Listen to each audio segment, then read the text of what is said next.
যেতে কি আমাদের পশ্চিমবাংলায় ইনকাম এখানে 500 টাকাটা লেবারের, আর সে ভিন রাজ্যে সেখানে গেলে 1000 টাকাটা লেবারের। এখানে কাজ করলাম না, এখানে আমাদের পশ্চিমবাংলা সরকার তো আমাদের রোজগন্ডা দিতেই পারে না, যা দেয় তাতে করে সংসার চলেও না। ভোটের জন্য আসলাম, কিন্তু আমার লিস্টে তো নাম নাই। লিস্টে নাম নেই? সবারই আসছে, আমার আসেনি। বাড়ির সকলের নাম এসছে? ফ্যামিলির প্রত্যেক জনেরই আসছে, কিন্তু আমার আসেনি। বিবেক এক্সপ্রেসে 2 জন মারা গেছে। আজ থেকে ভোট দিতে? হ্যাঁ, ভোট দিতে আজ থেকে। থাকি কলকাতায়, কিন্তু কলকাতার একদমই প্রশংসা করি না, সব থেকে বাজে জায়গা আমাদের কলকাতা। বাইরে না গেলে তো হবে না, সাধারণ মানুষ জনতার মানে বাইরে তো যেতেই হবে, নাহলে এখানে থাকলে তো ভাতে মরতে হবে, তাছাড়া আর কিছু নেই। এছাড়া নাম এসছে সবার, কিন্তু পরিবারের সদস্য যদি 30 জন থাকি আমরা, তার ভিতরে 2-3 জনের বাদ গেছে। এখানে 2-3 জন কি বাংলাদেশি আছে? এটা তো মনে হয় না। পরিসংখ্যান বলছে রাজ্যে 50 লক্ষের ওপরের বাসিন্দা পরিযায়ী, অর্থাৎ শিক্ষার অভাব, কর্মসংস্থানের অভাব, দিনের পর দিন আমাদের এই পশ্চিমবঙ্গ রাজ্যে বেকারত্বের হার বাড়ছে। পরিসংখ্যান যদি দেখতে পাওয়া যায় তাহলে দেখা যাচ্ছে বেকারত্বের হার দিনের পর দিন আকাশ ছোঁয়া। কেন এমন পরিস্থিতি? কেন এই রাজ্যের মেধাবী ছাত্ররা, এই রাজ্যের মানুষ, এই রাজ্যের তরুণ থেকে শুরু করে প্রতিটি ব্যক্তি বাইরে চলে যাচ্ছে? হিসেব বলছে যে উত্তর দিনাজপুর, দক্ষিণ দিনাজপুর, উত্তর 24 পরগনা, দক্ষিণ 24 পরগনা থেকে বহু মানুষ বাইরে চলে যান কাজের সন্ধানে, রাজ্যের বাইরে। কেউ যাচ্ছেন কেরালা, কেউ যাচ্ছেন বিভিন্ন আরও রাজ্যে, যেমন ধরুন ব্যাঙ্গালোর, হায়দ্রাবাদ, তামিলনাড়ু। আজ দক্ষিণের রাজ্যগুলোকে বেছে নিতে বেশি হচ্ছে কেন তাদের? আজ আমরা দাঁড়িয়ে রয়েছি ভারতের অন্যতম ব্যস্ততম রেল স্টেশন শিয়ালদায়। ভোটের আবহে বহু মানুষ ভোট দিতে ফিরছেন, লক্ষাধিক মানুষ কাঁধে ব্যাগ নিয়ে ট্রেনের চাপে এই ভিড়ে ফিরছেন। একটি বিশেষ ট্রেনেরও ব্যবস্থা করে দেওয়া হয়নি সরকারের তরফে তাদের বাড়ি ফেরার জন্য। সম্প্রতি বিভিন্ন ঘটনা ঘটেছে যেখানে দেখা যাচ্ছে যে বাইরের রাজ্যে যারা পরিযায়ীরা রয়েছেন তাদেরকে বাংলাদেশি তকমা দিয়ে তাদেরকে হেনস্থা করা হচ্ছে। কি পরিস্থিতি বাংলা শ্রমিকদের? কেন তাদেরকে এই রাজ্য ছেড়ে দিনের পর দিন বাইরের কর্মসংস্থানের ওপর ভরসা রাখতে হচ্ছে? কেন আজ নিজের পরিবারকে সুস্থ রাখতে, নিজের পরিবারকে দুবেলা দুমুঠো ভাত জোটাতে তাদেরকে চলে যেতে হচ্ছে রাজ্যের বাইরে? কথা বলবো তাদের সঙ্গে। এসআইআরের ভয় না আতঙ্ক এবারের নির্বাচনে কতটা প্রভাব ফেলবে? কারণ বহু শ্রমিকদের কথায় যে শুধুমাত্র এসআইআরের ভয়ে যাতে নাম না কেটে যায় ভোটার তালিকা থেকে, তাই জন্য বহু অসুবিধা সত্ত্বেও তারা এবার ফিরছেন বাড়িতে। তারা এবার কিলোমিটারের পর কিলোমিটার যাত্রা করে ফিরে আসছেন বাড়ির দরজায়। মালদা, মুর্শিদাবাদ থেকে লক্ষাধিক মানুষ বাইরে রয়েছেন, তারাও ফিরছেন। কি বলছেন তারা? এসআইআর এবারের নির্বাচনে কতটা প্রভাব ফেলবে? কোন সরকারের ওপর তারা ভরসা রাখছেন? তারা কি আদৌ ভরসা রাখছেন যে এই নির্বাচন তাদের কর্মসংস্থানের ওপর কিছুটা হলেও প্রভাব ফেলবে, তাদের কর্মসংস্থানের দিকে নজর রাখবে, বা তাদেরকে বাড়ি ফেরাতে সাহায্য করবে, তাদের চাকরি সুনিশ্চিত করবে? শুনবো তাদের মুখেই। ভোটের জন্য? ভোটের জন্য আসলাম, কিন্তু আমার লিস্টে তো নাম নাই। লিস্টে নাম নেই? সবারই আসছে, আমার আসেনি।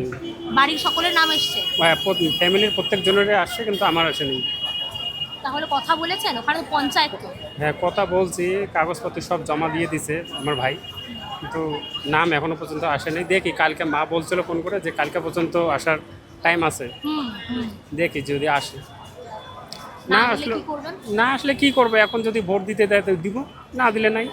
কি করবো আর আমি? এখানে করার কিছু আছে বলেন? কি করতে পারি? সব কিছু করা শেষ, এখন যদি তবু না আসে নাম, কি আর করবো? কোথায় কাজ করেন আপনারা? কেরালা তিরুবনন্তপুরম। আপনিও কেরালা? হ্যাঁ। আচ্ছা, এখানে কেন কাজ করলেন না? এখানে কাজ করলাম না, এখানে আমাদের পশ্চিমবাংলা সরকার তো আমাদের রোজগন্ডা দিতেই পারে না, যা দেয় তাতে করে সংসার চলেও না, ফ্যামিলির বাচ্চা কাচ্চার পরিস্থিতি পূরণ করতে পারি না। আর ওখানে গেলে 1200 টাকা 1500 টাকা রেট পেয়ে যায় আচ্ছা, একদিনে। তাহলে 1200 টাকা 1500 টাকা রেট মানে এখানকার তুলনায় ডবলেরও বেশি, যার কারণে আমাদের সুবিধা ওখানেই বেশি।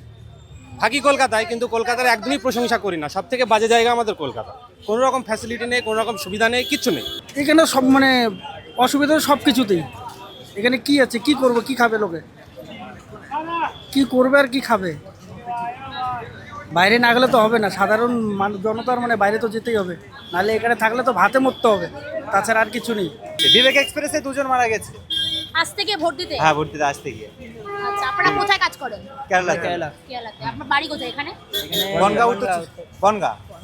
আচ্ছা, ওখান থেকে কত মানুষ তবু ওখানে কেরালায় কাজ করতে যান? কেরালায় ম্যাক্সিমাম আমাদের আইডিয়া মোতাবেক আমরা যে এলাকা থাকতাম ওই এলাকায় 10 লাখের ওপরে মানুষ, 90% লোক চলে এসছে। আচ্ছা, ভোট দিতে। হ্যাঁ, আরো ধরো আছে, মানে টোটাল 90% চলে আসবে এবার। 23 তারিখে একটা ডেট আছে না, ওই জন্য আজকের ট্রেনে আজকেরটা লাস্ট ট্রেন, ওর জন্য ভিড় বেশি। হ্যাঁ, মুর্শিদাবাদের ক্ষেত্রে মুর্শিদাবাদে তো 23 তারিখ ভোট আপনাদের। হ্যাঁ, এই যে আমরা আসলাম ট্রেনের মধ্যে বহুত কষ্ট করে এসেছি, সরকার এর জন্য কোনো ব্যবস্থা করেনি আমাদের। আমরা যে কি কষ্ট করে আজকে এই তিনটে দিন ট্রেনের মধ্যে এলাম সেটা আমরাই জানি। হ্যাঁ, কোনো বিশেষ ট্রেনের ব্যবস্থা না, কোনো বিশেষ কোনো ট্রেনের ব্যবস্থা করেনি। যে এতগুলো মানুষ ভোট দিতে আসছে, কাদের জন্য ভোট দিচ্ছে? তাদের সরকারের জন্য। তো সরকার তো এগুলো একটা ফ্যাসিলিটি করবে, কিন্তু সরকারও কোনো ফ্যাসিলিটি আমাদের দেয়নি। আমাদের কষ্ট করেই চলতে হয় এইভাবে, দিনকে দিন আমাদের করতে হয়। 4 ঘন্টা লেট গাড়িতে। যে ট্রেন সকাল 10টাতে নামাবে সেই ট্রেন আমাদের আজকে বিকাল 4টাতে নামালো। আপনি এর আগেও ভোট দিয়েছেন তো? হ্যাঁ, এর আগে ভোট দিয়েছিলাম, আমি 18 থেকে ভোট দিচ্ছি, আচ্ছা। 2018 থেকে ভোট দিচ্ছি, কিন্তু এবার আসলো না। এমনিতে সবাই বলতেছে যে তবু ভোট দেওয়া যাবে, কিন্তু এটা রায় হয়েছে, এখন সঠিক তো জানি না যে পারবো কি পারবো না। অনেকেই তো আমি শুনছি যে এই কারণে এসআইআর এর জন্যই আরো বেশি করে বাড়ি ফিরছেন। তার হ্যাঁ কারণ হ্যাঁ, মানুষ এটার জন্যই বাড়ি ফিরতেছে সবাই। আপনার বন্ধু বান্ধব যারা কাজ করেন তারাও কি বেশিরভাগ? হ্যাঁ, সবাই বাড়ি ফিরতেছে। যদি এসআইআর এর নাম কেটে যায় ভোট না দিলে? ভয় আছে না মানুষের, যদি দুনিয়া এখন অন্যরকম সিস্টেমে চলতেছে। এখানে যদি 500 টাকা ইনকাম করি, ওখানে তার ডবল ইনকাম করা যায় একদিন। তার মানে এখানে কাজের দাম নেই। এখানে কাজের দাম নেই, এটাই। এখানে 500 টাকা, এখানে যে টাইমে 500 টাকা ইনকাম করব, ওখানে সেই টাইমে 1000 টাকা ইনকাম করব। প্লাস আমাদের দূরত্ব এটা কি ফ্যামিলি থেকে দূরে থাকা, তাছাড়া আর কিছুই না। এটাই অসুবিধা। হ্যাঁ। আচ্ছা, এই উপার্জনে তো সম্ভব হয় পরিবারকে দেখাশোনা করা, সেটা অনেক সুবিধা হয়ে গেছে আপনার। অসুবিধা হয় অনেক, তবুও কিছু করার নেই। এই জন্য তো আমাদেরকে এই পশ্চিমবাংলা ছেড়ে ভিন রাজ্যে যেতে হয়। যেতে কি আমাদের পশ্চিমবাংলায় ইনকাম এখানে 500 টাকাটা লেবারের, আর সেই ভিন রাজ্যে সেখানে গেলে 1000 টাকাটা লেবারের। তার জন্য ওখানে গিয়ে পরিবারটা একটু সুস্থভাবে চলতে পারে, আর এখানে সেটা চলতে পারে না। আপনি কত বছর কাজ করছেন হায়দ্রাবাদে? হায়দ্রাবাদ থেকে আমি 3 বছর থেকে কাজ করতেছি। এখানে কেন কাজ করলেন না? এখানে টাকা পয়সা কম, ঠিক আছে, প্রত্যেক দিন কাজ হয় না। হায়দ্রাবাদে মনে করো আমাদের ঠিকের কাজ থাকে, এমনকি দিন আমরা 1000-2000 পর্যন্ত কামাইতে পারি। এখানে তো আর সেটা হবে না। এখানে যদি আমি সারাদিনও কাজ করি, তবু মনে করো 500 টাকায় দিবে মিস্ত্রিকে, এর বেশি তো দিবে না। এই জন্য আচ্ছা, ওখানে সময় মতো বেতনটাও হয়? হ্যাঁ,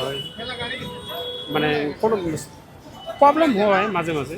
ধরুন আপনাদের শারীরিক সমস্যা হলো, সেগুলো ওরা দায়িত্ব নেয় কোম্পানি থেকে? সব কিছু বাইরের রাজ্যের সুবিধা, আর আমাদের রাজ্যে খুবই জনসংখ্যা বেশি, তার জন্য অসুবিধা বেশি হয়ে আর যায়। ওখানে সম্মানও অনেক বেশি। হ্যাঁ, সম্মান অবশ্যই অনেক বেশি। প্রত্যেক একজন অপরজনকে ভালোবাসে, বোঝে।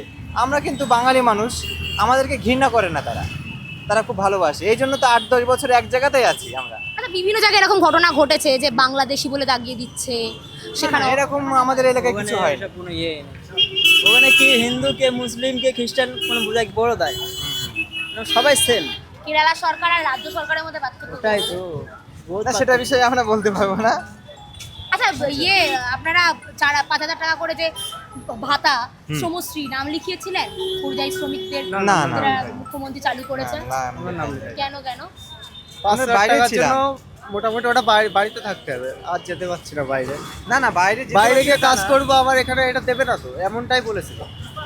না, আমরা হয়তো সেটা ব্যাপারে শিওর জানি না, কিন্তু এটা বলতে পারি যে ওই বিষয়ে আমরা তখন বাইরে ছিলাম, জমা দেওয়ার চেষ্টা করিনি, এটাই। এসআইআর নাম এসছে সবার? হ্যাঁ, নাম এসছে, এছাড়া নাম এসছে সবার, কিন্তু পরিবারের সদস্য যদি 30 জন থাকি আমরা, তার ভিতরে 2-3 জনের বাদ গেছে। কেন 2-3 জন কি বাংলাদেশি আছে? এটা তো মনে হয় না। পরিবারের যদি 30টা মানুষের 27 জনের যদি এসে থাকে, 3 জনের বাদ গিয়েছে, 3 জন কি বাংলাদেশ থেকে আসলো? তাহলে একই পরিবার তো। আচ্ছা, এবারে ভোট তো দিতে যাবেন, কি ইস্যুতে ভোটটা দেবেন? সেটা এখনো চিন্তা ভাবনা করিনি, সবে আসলাম আমাদের নিজের রাজ্যে, এখানে এসে একটু ঘুরে দেখি, তারপরে